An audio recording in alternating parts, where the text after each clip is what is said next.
नमस्कार दोस्तों, मैं आपका दोस्त मिस्टर सूरजपुरी और आपका स्वागत करते हैं ब्रांड न्यू वीडियो के साथ। तो भाइयों, आज बात कर लेते हैं my journey of the BTech life. 4 years का जो जर्नी मैं इस वीडियो में बताने वाला हूँ। ठीक है, तो बहुत बंदे पूछ रहे हैं, आज इस वीडियो में वही कवर करूंगा कि 4 साल बीटेक में क्या हुआ मेरे साथ और आपको क्या अपने मतलब सजग रहना है। जो हमारे साथ गलती हुई है वो आप दोबारा दोहराओ ना। So let's start this video. ठीक है, सो हमारे जो बीटेक का सफर है, एक्चुअली हमारा जो बीटेक का सफर है वो चालू हुआ था 2016 टू 2020। 2016 में हमने 12th पास करने के बाद ग्रेटर नोएडा रामीस इंटरनेशनल स्कूल, नंबर अच्छे थे, कोई दिक्कत वाली बात नहीं है। ठीक है, 80.8% से उसके बाद मैं क्या करा, काफ़ी मैंने कोई सर्च नहीं करा था कि बहुत सारे कॉलेज सर्च करे। मेरे जो काफ़ी फ्रेंड्स थे कॉलेज के, वो 2 कॉलेजों को जो सबसे ज़्यादा नाम वही चलन में था, एक GL Bajaj college greater Noida और एक एनआईटी और एक गलगोटिया। तो जीएल बजाज में भी मैं गया था एडमिशन लेने, पर उसकी जो फीस काफ़ी हाई थी और उसमें काफ़ी रूल्स एंड रेगुलेशन स्ट्रिक्ट थे। जैसे कि ड्रेस पहनना और 9 बजे के बाद क्लास में एंट्री नहीं, बहुत ज़्यादा स्ट्रिक्ट रूल्स थे स्कूल की तरह ही। और फीस भी हाई थी, 160 थी उस टाइम। ठीक है, इलेक्ट्रॉनिक्स एंड कम्युनिकेशन इंजीनियरिंग की। ठीक है, सो वैसे तो मेरा जो शुरू में मन था वो था कंप्यूटर साइंस ब्रांच लेने का, बट मन नहीं था, भेड़ चाल में चलता था पहले मैं कि जैसे और बंदे मेरे क्लास के सब ये गा रहे थे कि कंप्यूटर साइंस ब्रांच बहुत अच्छी है, उसमें बहुत स्कोप है। तो मेरे को कोई इंटरेस्ट ऐसा था नहीं, तो मैं भी चल दिया उसी में और उसी को मांगता था कि किसी भी कॉलेज में जा रहा हूँ, और वो मना कर देते थे कि यहाँ ब्रांच नहीं, क्योंकि मैं जो एडमिशन है वो काफ़ी लेट लेने गया था। तो फिर मैं जीएल बजाज तो थोड़ा महंगा लग रहा था और थोड़ा रूल्स एंड रेगुलेशन भी स्ट्रिक्ट थे, तो मैं सेकंड जो गया एनआईटी में गया। एनआईटी में मैं गया तो वहाँ पे उन्होंने अपने एक कैबिन में बैठा के काफ़ी समझाया अपने प्लेसमेंट के बारे में और 13 लाख हाईएस्ट पैकेज बताया। वहाँ जाके ऐसा लगा कि यही बहुत अच्छा कॉलेज, मतलब उनकी कन्विंसिंग पावर ऐसी रहती है कि वो आपको मना लेते हैं एडमिशन लेने के लिए, पर आपको उनके बहकावे में नहीं आना, आपको अपनी हिसाब किताब देखना, अपनी ज़रूरत देखनी है कि आपको कौन सा कॉलेज सूट करता है और प्लेसमेंट किसकी अच्छी है। ठीक है, ये सब चीज़ देखनी, दूसरे के बहकावे में नहीं आना, ना भीड़ चाल में, जो कि हमने कराया। तो पहले मैंने उनसे भी वही जाके बात कही, पहले उन्होंने खाना पूर्ति के लिए एक टेस्ट लिया। टेस्ट के बाद थोड़ी सी उसने उनने जो डायरेक्टर सर थे, पता नहीं कौन थे, उन्होंने अपने कैबिन में बुला के इंटरव्यू लिया और मेरी परसेंटेज देखी। तो मैं बता दूं, मैंने डायरेक्ट एडमिशन लिया था, कोई काउंसलिंग नहीं के आधार पर नहीं गया था मैं।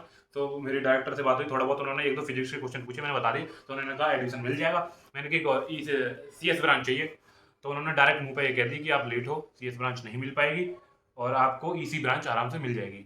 ठीक है, तो मैंने कि ईसी और सीएस में ऐसा क्या लेन देन है, आप सीएस में देके ईसी दे रहे हो। तो उन्होंने कहा ये दोनों, मतलब ईसी में ये है, ईसी से भी आप आईटी फील्ड में भी जा सकते हो और गवर्नमेंट जॉब में भी जा सकते हो, गेट भी दे सकते हो, मतलब जिस फील्ड में आप सीएस के थ्रू जाना चाहते हो उसमें ईसी से भी जा सकते हो। ठीक है, तो और उन्होंने ये भी कहा मेरे से कि अगर आपके फर्स्ट ईयर में 70% आ जाते हैं, क्योंकि उस टाइम सीट नहीं थी शायद, मैं बहुत लेट कॉलेज में एडमिशन लेने गया था, तो उन्होंने कहा अगर आपके 70% से फर्स्ट ईयर में ऊपर नंबर आ जाते हैं तो आपको हम डायरेक्टली ईसी से सीएस ब्रांच में स्विच कर देंगे, सीएस या आईटी ब्रांच में। तो आप टेंशन मतलब फर्स्ट ईयर में आप पढ़ाई करो, फर्स्ट ईयर में तो चारों जितने भी बंद मतलब जितनी भी ब्रांच है सबके सेम ही सब्जेक्ट रहते हैं, तो उससे कोई दिक्कत नहीं है, फर्स्ट ईयर में आप पढ़ाई चालू करो। ठीक है, तो मैंने कहा ठीक है, सीएस भी मिल जाएगी अगली साल। हाँ, तो मैं सीएस ब्रांच के मतलब फर्स्ट ईयर में सबसे कॉमन सब्जेक्ट थे मैथ वगैरह, फिजिक्स थी, मैकेनिकल वाला सब्जेक्ट था। तो फर्स्ट ईयर के फर्स्ट सेमेस्टर में तो पढ़ाई चालू करी अपनी। तो एक सी सब्जेक्ट भी था उसमें फर्स्ट सेमेस्टर में। तो सी सब्जेक्ट क्या था, उसमें मेरी थ्योरी तो समझ में आती थी, तो पर प्रोग्रामिंग वगैरह मेरे बिल्कुल समझ में नहीं आती थी। तो मैं चलो अपना सेमेस्टर काटता गया। ठीक है ना, सेमेस्टर एग्जाम आ गए।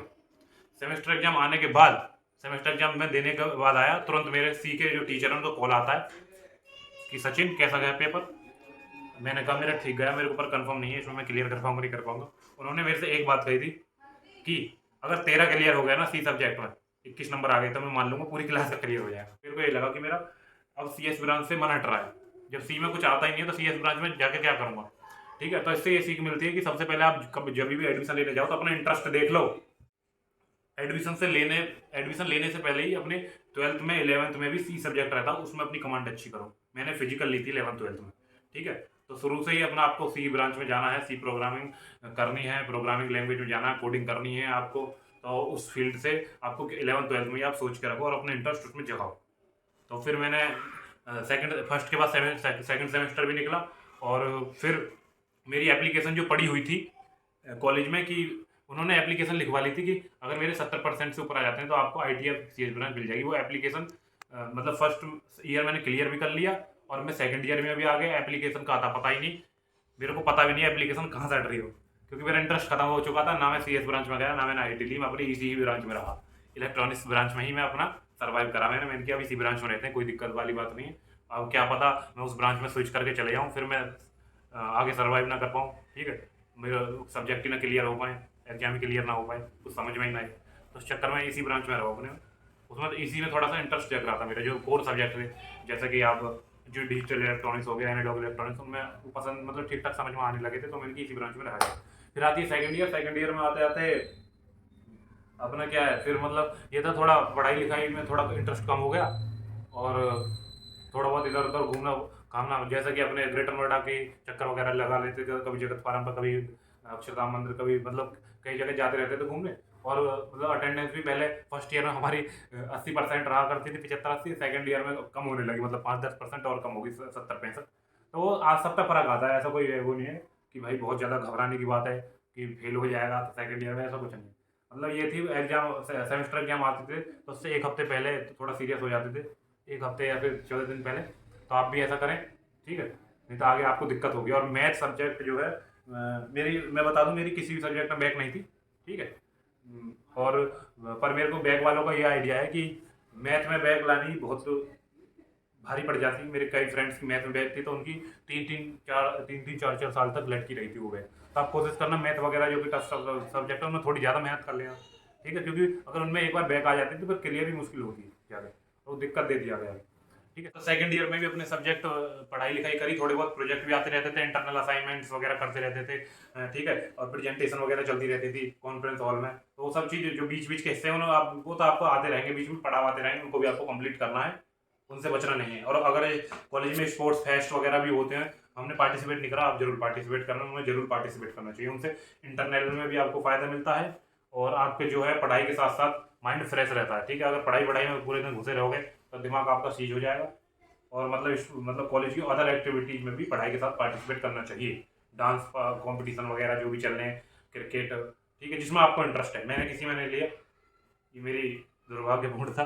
मतलब जो मेरे साथ कमी घटी है मैं उसी को आपको समझा रहा हूँ, ठीक है ना, मेरे साथ जो घटा है वो आप ना करो गलती, ठीक है। सो सेकंड ईयर भी अच्छी खासी क्लियर हो गई। फिर थर्ड ईयर चालू होती, थर्ड ईयर में भी एक दो सब्जेक्ट ऐसे आ गए थे जो कि बहुत ज़्यादा रट्टा मारने वाले थे, जैसे कि माइक्रो प्रोसेसर हो गया, माइक्रो कंट्रोलर हो गया, ठीक है। और भी मतलब उनमें क्या था, कुछ समझ में नहीं आता था। उसमें बस बड़े बड़े ब्लॉक डायग्राम रहा करते थे, और एक एक पेज के वो मेरे को याद ही ना होते थे, ना मेरे समझ में आते थे। तो वो मेरे को भुगतना पड़ा, माइक्रो प्रोसेसर सब्जेक्ट में मेरी बैक आई, ठीक है। और उसमें ये भी था, मैंने पढ़ा भी नहीं था, मैं बताऊं तो अगर थोड़ा बहुत मैं याद करने की कोशिश करता तो हो जाता। मैं एक दिन पहले भी नहीं पढ़ा था, क्योंकि उसमें मेरा बिल्कुल मतलब पढ़ने का मन ही नहीं कर रहा था, ये ब्लॉक डायग्राम याद करने का मन ही नहीं कर रहा था, तो उसमें बैक आ गई। तो उस बैक की वजह से मुझे काफ़ी घर पे और बाहर ज़्यादा सुननी पड़ी कि एक मतलब आज तक 4 साल में एक भी बैक नहीं आई, उस बैक की वजह से तेरे पूरे बीटेक के कैरियर पे जो रिजल्ट है उस पर कलंक लग गया। चल ऐसा कुछ नहीं, वैसे वो प्लेसमेंट वगैरह में तो इतनी फर्क नहीं देती अगर आप प्लेसमेंट से पहले क्लियर कर लेते हो। जितनी भी आपकी बैक है आप कोशिश करो कि जब कंपनी आती है ना फोर्थ ईयर में, आप उन सबको पहले ही निपटा दो, सबको क्लियर कर दो। अगर जब रह गई तो बहुत सारी कंपनी से आप बैठने से चूक जाओ, ठीक है। और कोशिश करो 70% से ऊपर मेंटेन करो, ठीक है, सेफ जोन में रहोगे। वैसे तो 65 मतलब कंपनी तरह तरह की आती है, ऐसा नहीं सब कंपनी का एक ही क्राइटेरिया। कुछ कंपनी ऐसा आएगी कि 2 बैक कॉल आउट करती होगी, कुछ कंपनी ऐसी आएगी कि 3 बैक कॉल आउट करती होगी, कुछ कंपनी ऐसी आएंगी कि कह देंगी साहब हम बैक कॉल आउट नहीं करती, कुछ कंपनी ऐसी आएंगी जो परसेंटेज क्राइटेरिया रख देंगी। तो वो वेरी करता है, ठीक है। ऐसा नहीं है कि आपके एक बैक आगे तो आपको प्लेसमेंट नहीं हो पाएगी, आप घबरा जाओ। हर तरह की कंपनी आती है, अपॉर्चुनिटी आपको भर भर के मिलेगी, कॉलेज पूरी अपॉर्चुनिटी देगा। आपने साहस होना चाहिए प्लेसमेंट लेने का, ठीक है। अपॉर्चुनिटी मिलेगी एक कंपनी में नहीं तो दूसरी, तीसरी, चौथी, फोर्थ ईयर में आती है कंपनी, ठीक है। तो आप और जो प्रिपरेशन है वो थर्ड ईयर से चालू कर देनी चाहिए। अब मैं किस पे थर्ड ईयर में चल रहा था, थर्ड ईयर में मेरी एक सब्जेक्ट में बैक आ चुकी थी, तो मैंने वो अगले सेमेस्टर में ही वो क्लियर कर दी थी, ठीक है। मैंने थोड़ी सीरियसली पढ़ाई कर ली थी उसमें, तो वो क्लियर कर ली थी। तो पहले उसमें 15-16 नंबर थे, फिर बाद में उसमें 30-35 नंबर आ गए थे मेरे, तो कोई दिक्कत वाली बात नहीं है। बट उसमें एक स्टार मार्कशीट में आ जाता है, अगर आपकी कोई भी बैक है तो 4 जो मार्कशीट रहेंगी 4 साल की, उस सब्जेक्ट के ऊपर स्टार मार्क दिखेगा, ठीक है। बट वो इतना कोई ज़्यादा इशू आपको करेगा नहीं। वैसे ये है कि थर्ड ईयर से आप प्लेसमेंट की तैयारी चालू कर देना, कॉलेज भी आपको प्रेशर डालना चालू कर देगा, जिसमें भी आपका इंटरेस्ट है। बहुत सारी ट्रेनिंग चलनी चालू हो जाएंगी, एआई वगैरह, रोबोटिक्स, सी प्रोग्रामिंग, जावा, पैगा, बहुत सारी, जिसमें भी आपको इंटरेस्ट है आप जा सकते हो। कॉलेज पूरा सपोर्ट करेगा, आपको ट्रेनिंग करवाएगा। कुछ चार्जेस रहते हैं किसी ट्रेनिंग के, कुछ के चार्जेस नहीं रहते, ठीक है। वो मतलब एक तरह से आपको थर्ड ईयर से ही स्किल डेवलप करवा रहा कॉलेज की। आप फोर्थ ईयर में कंपनी आने वाली है तो तैयार हो जाए, हर स्टूडेंट को तैयार कर रहा, ठीक है। तो आप जब थर्ड ईयर से अपना एफर्ट मारना चालू कर दें, सेकंड ईयर तक आपने जितनी मौज ली है ले ली, मतलब आपने बेस्ट, बहुत मैक्सिमम बंदे यही करते हैं कि सेकंड ईयर तक पेपर से हफ्ते भर 15 दिन पहले पढ़ते हैं। तो अब थर्ड ईयर में अपना सीरियस हो जाएं, अपने एक भी बैक नहीं आनी चाहिए, क्योंकि थर्ड ईयर में जो बैक आएगी वो हो सकता है फोर्थ ईयर में भी खींचे, फोर्थ ईयर में कंपनी आती है आपको दिक्कत देगी। तो कोशिश करें थर्ड ईयर में आप सीरियस हो जाएं अपने सब्जेक्ट, थ्योरी सब्जेक्ट के प्रति भी, प्रैक्टिकल के प्रति भी। और मेन चीज़ मैं बताऊँ, कम्युनिकेशन स्किल्स इंग्लिश में बहुत अच्छी होनी चाहिए, नहीं तो बहुत ज़्यादा दिक्कत हो जाएगी।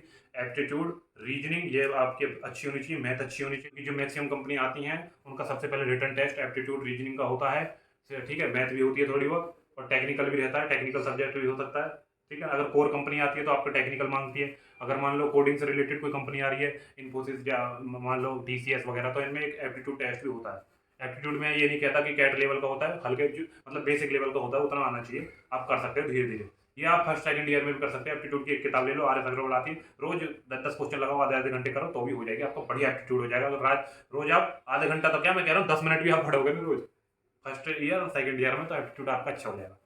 तो वो जरूरी है। और कम्युनिकेशन स्किल्स, जिनको इंग्लिश में, जैसा कि मेरे को भी बहुत ज़्यादा दिक्कत है, मेरे को इस चीज़ से बहुत ज़्यादा जूझ रहा हूँ। इंग्लिश में बोल लेता हूँ, पढ़ लेता हूँ, लिख लेता हूँ, बोल नहीं लेता, मतलब बोलने में दिक्कत आती है, फ्लुएंटली नहीं बोल पाता। तो कम्युनिकेशन स्किल्स मेरी थोड़ी इंग्लिश में वीक है, तो ये चीज़ मेरे को भी दिक्कत दी, अब तक दिक्कत दे रही है। मैं आपको सजेशन देना चाहूँगा, इंग्लिश आप अपनी अच्छी कर लो, ड्रेसिंग सेंस अच्छा कर लो, ठीक है ना। जितनी भी कंपनी आएंगी उनसे आपको इंग्लिश में ही बात करनी है। ऐसा नहीं कह रहा मैं अंग्रेजों वाली इंग्लिश कर लो, पर इतना हो कि आपकी जो जो कहना चाह रहे हो इंग्लिश में, वो टूटी फूटी इंग्लिश से भी आप पहुँचा सको अपनी बात, जो आपका इंटरव्यू ले रहा है, ठीक है, HR वगैरह जो भी। मैं ये नहीं कह रहा आप घबरा जाओ, कभी इंग्लिश तगड़ी करनी है, अंग्रेज यूट्यूब पर वीडियो देखना चालू कर दो, इंग्लिश सीखना चालू कर दो, मतलब थोड़ी बहुत बोलना चालू कर दो, ठीक है। अपनी मतलब जो हिंदी में बोलते हो ना आप, इंग्लिश में अपनी बात को सामने वाले तक पहुंचाने की कोशिश। मुझे बहुत ज़्यादा गर्मी लग रही है, पसीना आ रहे हैं, मैंने पंखा जानबूझ के नहीं चला रखा ताकि कोई साउंड में इशू ना हो। इतनी देर से आधे घंटे से वीडियो शूट कर रहा हूँ, बहुत ज़्यादा गर्मी लग रही है। तो मैं अब जल्दी जल्दी से फोर्थ ईयर का भी बता देता हूँ। फोर्थ ईयर में आते आते आपकी कंपनी आना चालू हो जाती है, ठीक है ना। और आप कॉलेज आपको मतलब प्लेसमेंट में कंपनी में बैठाना चालू कर देता है, ठीक है। और मैक्सिमम बंदों की EC वालों की प्लेसमेंट हो जाती है। तो EC वालों की सबकी IT कंपनी में 80% की हो जाती है। जिनको कोर फील्ड में इंटरेस्ट होता है तो अपने सब्जेक्ट को अच्छे से करें, जिसको कोर में जाना है वो अपने सब्जेक्ट अच्छे से पढ़ें, जितने भी एनालॉग, जैसा कि मैं EC बता रहा हूँ, एनालॉग, डिजिटल, कम्युनिकेशन, ठीक है, मैथमेटिक्स। मैथ तो भाई हार्ट मतलब ऑक्सीजन है, मैथ को रखना। जिनको गेट की तैयारी करनी है वो भी थर्ड ईयर से चालू कर दें, ठीक है, लेट ना हो। थर्ड ईयर से अपनी जो भी कोचिंग ज्वाइन करनी है कर लें। अगर थोड़ा भी आप सीरियस हो प्लेसमेंट के प्रति तो आपको प्लेसमेंट हो जाएगा। आप बिल्कुल सीरियस नहीं हो, आपको लेना ही नहीं चाहते, तो नहीं मिलेगा, ठीक है। आपको प्लेसमेंट हो जाएगा और आप किसी अच्छी कंपनी में चले जाओगे और आपकी ऑफर लेटर वगैरह आ जाएगा। फिर आप जैसे ही कॉलेज टाइम कंप्लीट होता है तो आपकी ज्वाइनिंग लेटर भी आ जाएगा, ठीक है ना। और फोर्थ ईयर में प्रोजेक्ट होता है, प्रोजेक्ट को सीरियस लें।